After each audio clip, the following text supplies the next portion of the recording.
গাজায় ইসরায়েলি আগ্রাসনের বিরুদ্ধে আবারও ফুঁসে উঠেছে মুসলিম বিশ্ব। ক্ষোভে উত্তাল লিবিয়া, ইয়েমেন, পাকিস্তান থেকে আমেরিকা। গাজায় যখন চলছে ইসরায়েলি তাণ্ডব, তখন উদ্দাম অশালীন ডিজে পার্টি সৌদি আরবে। পবিত্র শহর মদিনারও দূরে নাচ গানের আয়োজন নিয়ে তোপের মুখে সৌদি যুবরাজ। ইরানের সামনে কি বড় বিপদ? মধ্যপ্রাচ্যে কেন আরো 40,000 সেনা সহ রণতরী পাঠাচ্ছে আমেরিকা? যুদ্ধের প্রস্তুতি নিচ্ছে কি তারা? গাজার শরণার্থী শিবিরে ইসরায়েলের নির্বিচার বোমা বর্ষণ। মানচিত্র থেকে ফিলিস্তিনকে মুছে দিতে জাতিগত নিধন চালাচ্ছে তেল আবিব, অভিযোগ জাতিসংঘের। ইরান ও আমেরিকা মুখোমুখি বৈঠকে সমাধান কি হবে যুদ্ধের ময়দানে নাকি কূটনীতির টেবিলে? কি বলছেন বিশ্লেষকরা? আসসালামু আলাইকুম, দেখছিলেন ওয়ার্ল্ড নিউজ হেডলাইন। ইরানের সাথে সম্ভাব্য যুদ্ধের প্রস্তুতির জন্য মধ্যপ্রাচ্যে 40,000-এরও বেশি সেনা পাঠাচ্ছে আমেরিকা। এরই মধ্যে নতুন করে আরও একটি রণতরী সহ বিপুল সংখ্যক অস্ত্র, বোমারু বিমান, মিসাইল ও প্রতিরক্ষা ব্যবস্থা পাঠানো হয়েছে। পরমাণু কর্মসূচি বন্ধ না করলে প্রয়োজনে ইরানের ওপর হামলা চালানো হবে। মার্কিন প্রেসিডেন্ট ডোনাল্ড ট্রাম্পের চলতি সপ্তাহে এমন হুমকির পরই মূলত গোটা মধ্যপ্রাচ্য জুড়ে দ্রুত সামরিক উপস্থিতি বাড়াচ্ছে আমেরিকা। ফলে শঙ্কা দেখা দিয়েছে, খ্যাপাটে আচরণের জন্য আলোচিত সমালোচিত ট্রাম্প কি সত্যি ইরানে হামলা চালাবে, নাকি এটি ইরানকে ভয় দেখানোর কৌশল? ইরানের সামনে কি মহাবিপদ আসছে? ডেস্ক রিপোর্টে জানাচ্ছেন রিফাজ জামান। ইসরায়েলে প্রবেশ করবে তুরস্কের সেনাবাহিনী। তুরস্ক ও ইসরায়েলের মধ্যকার উত্তেজনা সাম্প্রতিক সময়ে নতুন উচ্চতায় পৌঁছেছে। তুরস্কের প্রভাবশালী রাজনৈতিক বিশ্লেষক হাকান বাইরাকসির মন্তব্য যে তুর্কি সেনাবাহিনী চাইলে 72 ঘন্টার মধ্যে তেল আবিবে প্রবেশ করতে সক্ষম, তা আন্তর্জাতিক রাজনৈতিক অঙ্গনে ব্যাপক সমালোচনা সৃষ্টি করেছে। বাইরাকসির মতে এটি একটি বাস্তব প্রতিচ্ছবি, যা তুরস্কের সামরিক সক্ষমতার উচ্চতা এবং অঞ্চলে শক্তির ভারসাম্য পরিবর্তনের ক্ষমতাকে তুলে ধরেছে। এই মন্তব্যের পরপরই ইসরায়েলের প্রতিক্রিয়া এসেছে। তারা তুরস্ককে সিরিয়ার একটি নতুন অটোমান সাম্রাজ্য প্রতিষ্ঠা করতে চাইছে বলে অভিযোগ করে। তুরস্কের পক্ষ থেকে পাল্টা জবাব দেয়া হয়েছে, যেখানে ইসরায়েলের আগ্রাসী মনোভাব এবং তার আক্রমণাত্মক চরিত্রকে চ্যালেঞ্জ জানানো হয়েছে। বিশেষ করে গাজা, লেবানন এবং সিরিয়ার প্রতি ইসরায়েলের নীতি তুরস্কের জন্য ক্ষতিকর এবং হুমকি বলে বর্ণনা করা হয়েছে। এছাড়া ইসরায়েলের সামরিক হামলার পর তুরস্কের তরফ থেকে শক্তিশালী পাল্টা প্রতিক্রিয়া এসেছে। সিরিয়ায় ইসরায়েলের বিমানবন্দরে হামলা এবং তুরস্কের পক্ষ থেকে সিরিয়ায় নতুন সরকারের সঙ্গে প্রতিরক্ষা সহ যোগিতা বিষয়ক আলোচনা থেকে স্পষ্ট হয় যে তুরস্ক নিজেকে সামরিকভাবে আরও শক্তিশালী করার পরিকল্পনা নিয়ে এগিয়ে যাচ্ছে, যা ইসরায়েলের নিরাপত্তা ও আকাশসীমাকে হুমকির মুখে ফেলতে পারে। এমন পরিস্থিতিতে বিশেষজ্ঞরা বলছেন যে তুরস্ক, সিরিয়া এবং মিশরের সম্মিলিত বিরোধিতা ইসরায়েলের জন্য বিপজ্জনক হতে পারে, তবে সরাসরি যুদ্ধের সম্ভাবনা কম। তুরস্কের পক্ষ থেকে 72 ঘন্টার মধ্যে তেল আবিবে প্রবেশের বিষয়টি কূটনৈতিক চাপ সৃষ্টির কৌশল হতে পারে, তবে সামরিক পদক্ষেপের দিকে নজর রাখা প্রয়োজন। 23 দিনে 224 বার গাজার আবাসিক এলাকায় ইসরায়েলের হামলা।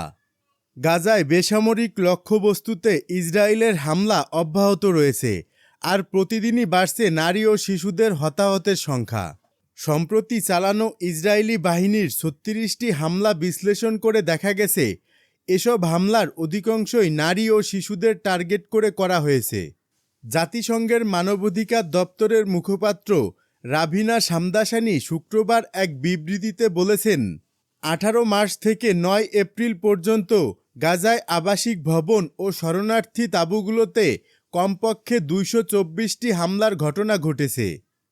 তিনি বলেন, গাজা জুড়ে চালানো সামরিক অভিযান পরিস্থিতিকে এমন জায়গায় নিয়ে গেছে যেখানে কেউ আর নিরাপদ নয়। তিনি এ সময় জানান, গাজার সাধারণ মানুষকে ক্রমাগত জোরপূর্বক বাস্তুচ্যুত করা হচ্ছে, যা মানবাধিকারের চরম লঙ্ঘন। জাতিসংঘের হিসাব অনুযায়ী গাজায় নিহতদের একটি বড় অংশই শিশু ও নারী। তিনি বিশেষভাবে উল্লেখ করেন দেইর আল-বালাহ শহরে 6 এপ্রিলের একটি হামলার ঘটনা, যেখানে আবু ইসা পরিবারের এক শিশু, 4 নারী এবং একটি 4 বছর বয়সী ছেলে নিহত হয়েছে। তিনি এ সময় আরও জানান, ইসরায়েলি সেনাবাহিনীর নির্দেশে বহু বেসামরিক মানুষ খান ইউনুসের আল মাওয়াশি এলাকায় আশ্রয় নিয়েছে। কিন্তু সেই এলাকাতেও হামলা থেমে নেই। 18 মার্চ থেকে এখন পর্যন্ত সেখানে অন্তত 23টি হামলার ঘটনা রেকর্ড করা হয়েছে। তিনি আরও বলেন, 31 মার্চ ইসরায়েল গাজার প্রাণকেন্দ্র রাফাতে বড় পরিসরে স্থল অভিযান শুরু করেছে। এই ধরনের জোরপূর্বক বাস্তুচ্যুতি চতুর্থ জেনেভা কনভেনশনের লঙ্ঘন এবং মানবতার বিরুদ্ধে অপরাধের শামিল বলে জাতিসংঘ তা নিন্দা জানাচ্ছে। গাজা জুড়ে হামলা আরও বাড়ানোর ঘোষণা ইসরায়েলের। ইসরায়েলের প্রতিরক্ষা মন্ত্রী ইসরায়েল কাটোস এক ঘোষণায় বলেছেন, সেনাবাহিনী গাজার বেশিরভাগ এলাকা জুড়ে হামলা জোরে সোরে আরও বাড়াবে। মন্ত্রী জানান, ইসরায়েল ডিফেন্স ফোর্সেস গাজার দক্ষিণ অঞ্চলে নিরাপত্তা অঞ্চল পুরোপুরি দখল করে রাফা থেকে খান ইউনুসকে বিচ্ছিন্ন করেছে। খান ইউনুস এবং এর আশেপাশের এলাকাগুলোতে মানুষকে সরে যাওয়ার জন্য নির্দেশও দেওয়া হয়েছে। গাজা থেকে হামাসের প্রজেক্টাইল ছোড়ার জবাবে ইসরায়েলি বাহিনী হামলার প্রস্তুতি নিচ্ছে। গাজায় জানুয়ারিতে হওয়া 2 মাসের যুদ্ধবিরতি ভেঙে যাওয়ার পর 18 মার্চ থেকে ইসরায়েল আবার গাজায় ফিলিস্তিনের মুক্তিকামী সশস্ত্র গোষ্ঠী হামাসের বিরুদ্ধে হামলা শুরু করে। তখন থেকে ইসরায়েলি বাহিনী গাজার বিশাল অঞ্চল দখল করেছে। এতে শত সহস্র ফিলিস্তিনি নতুন করে বাস্তুচ্যুত হয়েছে। ফিলিস্তিনি ভূখণ্ড গাজার সীমান্ত বরাবর চলে যাওয়ায় বিস্তীর্ণ অঞ্চল এরই মধ্যে দখল করেছে ইসরায়েল, যে অঞ্চলকে তারা হামলা ঠেকাতে বাফার জোন হিসেবে চিহ্নিত করেছিল। ইসরায়েলের কর্মকর্তারা বলেছেন, চলমান হামলার উদ্দেশ্য হচ্ছে হামাসের উপর চাপ তৈরি করা, যাতে গাজায় তাদের হাতে থাকা 59 জন জিম্মিকে তারা মুক্তি দেয়। এই জিম্মিদের 24 জন বেঁচে আছে বলে ধারণা করা হয়। ইসরায়েলের প্রতিরক্ষা মন্ত্রী কাটোস শনিবার জানান, ইসরায়েল ডিফেন্স ফোর্সেস রাফা ও খান ইউনুসের মধ্যকার মুরাক অ্যাক্সিস পুরো দখলে নিয়েছে।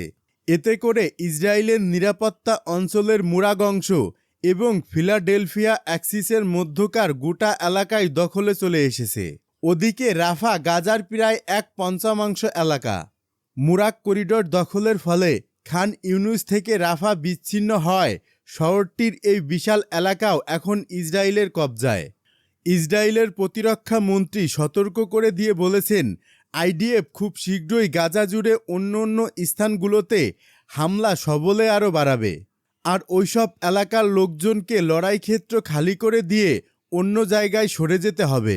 তিনি বলেন, হামাসকে হাঁটিয়ে দেয়া এবং জিম্মিদেরকে মুক্ত করে যুদ্ধ শেষ করার এটাই শেষ মুহূর্ত। কাটোস এও বলেন, উত্তর গাজার বিভিন্ন এলাকা, গাজার মধ্য অঞ্চল দিয়ে চলে যাওয়া বেইত হানুন শহর এবং নেতজারিম করিডোরও খালি করা হচ্ছে, যাতে সেখানেও নিরাপত্তা এলাকা বাড়াতে পারে ইসরায়েল। এদিকে রুশ ক্ষেপণাস্ত্র হামলায় ভারতীয় ওষুধ কোম্পানির গুদাম ধ্বংস। রুশ ক্ষেপণাস্ত্র হামলায় ইউক্রেনের কিয়েভে অবস্থিত ভারতীয় ওষুধ কোম্পানি কুসামের একটি গুদাম ধ্বংস হয়ে গেছে। শনিবার এক্স পোস্টে কিয়েভ এ দাবি করে। ইউক্রেনে ভারতীয় দূতাবাস অভিযোগ করেছে, রাশিয়া ইচ্ছাকৃতভাবে ভারতীয় ব্যবসায়িক প্রতিষ্ঠানকে লক্ষ্যবস্তু করছে। দূতাবাস এক বিবৃতিতে বলেছে, শনিবার রাশিয়া ভারতীয় ওষুধ কোম্পানির কুসামের গুদামে ক্ষেপণাস্ত্র হামলা চালিয়েছে। ভারতের সঙ্গে বন্ধুত্বপূর্ণ সম্পর্ক থাকা সত্ত্বেও মস্কো ইচ্ছাকৃতভাবে ভারতীয় ব্যবসায়িক প্রতিষ্ঠানের উপর হামলা চালিয়েছে। এ হামলায় শিশু ও বৃদ্ধাদের জন্য তৈরি ওষুধ ধ্বংস হয়েছে। ইউক্রেনে নিযুক্ত ব্রিটিশ রাষ্ট্রদূত মার্টিন হ্যারিসও এই হামলার নিন্দা জানিয়েছেন। তিনি বলেছেন, শনিবার সকালে রাশিয়া ড্রোন হামলা চালিয়ে কিয়েভের একটি ওষুধ কোম্পানির গুদাম ধ্বংস করেছে। এখানে বৃদ্ধ ও শিশুদের প্রয়োজনীয় ওষুধ মজুদ ছিল। রাশিয়া আবারও ইউক্রেনের বেসামরিক নাগরিকদের বিরুদ্ধে সন্ত্রাসী কর্মকাণ্ড চালাচ্ছে। তবে হ্যারিস এই হামলাটি ভারতীয় ওষুধ কোম্পানির গুদামে চালানো হয়েছে কিনা সে বিষয়ে কিছু উল্লেখ করেননি।